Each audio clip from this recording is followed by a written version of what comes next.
And the time isn't actually enough for us to make some, in terms of the divisions of our ideas, disparities of ideas, but our accountant auditor has already applied the depreciation. Yes, no pass. Okay, so we would just like to take note of that, sir. Thank you so much for the observation. That is something to do, something that we need to discuss during the board session. I think we have already exhausted our time discussing about the illustrations given by our internal auditor.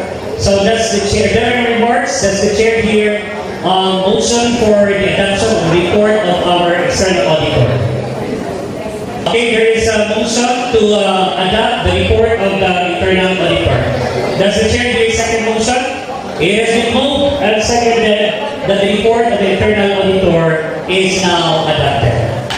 We shall proceed with the internal auditor. I'd like to request one of our research person for this afternoon to render the report right now. I would like to ask our auditor not to stick to your report and never ever accept questions without addressing the presiding officer. Take it away, sir. Okay, so you have heard the report of the internal auditor. What is the remark of our august body right now pertaining? If there are remarks, that's it. The chairman here, a motion for the adoption of the internal auditor's report. So BM Lucy Paz is recognized. I move for the adoption of our auditors. Does the chair hear the second motion? It has been moved and seconded that the report of the internal auditor is now adopted.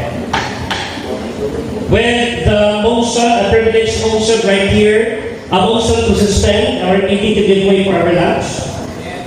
Okay, so a privileged motion is now heard that we shall have the suspension first of our plenary. Our time right now is, what is it? DM Palitan. So in exigency to the need for the election process, no, which would actually take a long time, a while more, because our Comelec has to present to you the official candidates entitled for this election process, which will be done later on. There is a motion to suspend first this one and to get the Comelec matters as a priority. Is there an objection to that motion?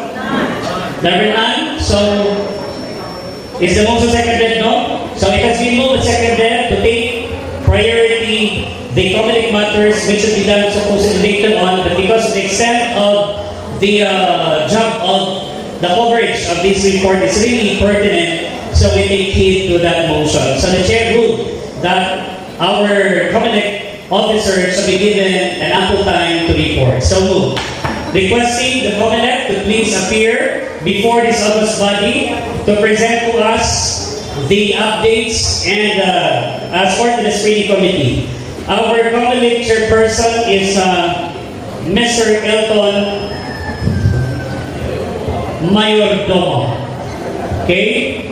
I would like to request everyone to please listen very well to the report of our ELCOM chairperson, Mr. Mayordomo. If there are none, so I would like to request if somebody from the floor has to move forward the adoption of that report coming from our ELCOM. Okay? So does the chair hear the motion for adoption? DM Sintoy is requested. Does the chair hear second motion?